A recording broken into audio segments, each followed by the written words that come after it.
Hi everybody, I'm Wheelie Pete and I'm going to show you how to make a Christmas tree last for the entire season without drying out. You're going to need a Christmas tree, obviously. You're going to need a base, and I prefer the kind that can hold a whole bunch of water. So what you see there will hold at least a few gallons.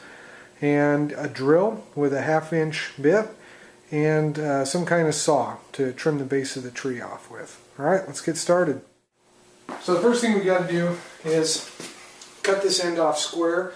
Where they cut it at the tree farm is now gotten grown over with a little bit of sap, and it won't allow water to transmit up the trunk and feed the needles and keep them hydrated and keep them green. So the first step is we got to cut off this base nice and square and give us a good fresh cut.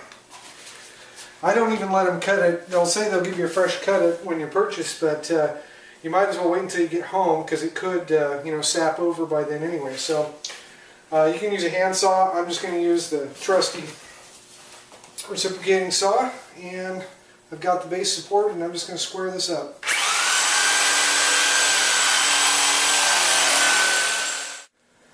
Now that the base is squared up, this is the real trick to this. All we're really going to do is drill a series of holes deep into the trunk of the Christmas tree, which will allow water when the trunk is submerged to really flow into the center of that tree. I'd seen some commercially available things that basically give your tree an IV, but frankly I've been doing this for about 10 years. I've never had a tree dry out, and they stay green and beautiful and smell great for a long time, right up until the point I go throw them out into the recycle, and they're still green, and I never have to really worry about them drying out or becoming a fire hazard. So I'm just going to take my drill and punch in a series of holes here.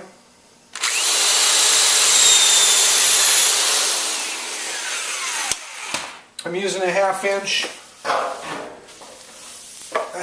bit.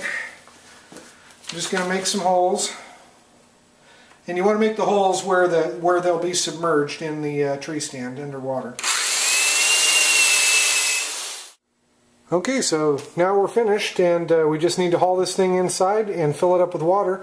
We've got the tree mounted in the stand, and you can see one of the holes we drilled right there. The other 3 are around the other side. And basically we'll fill this water bowl up to about here, fill it to capacity.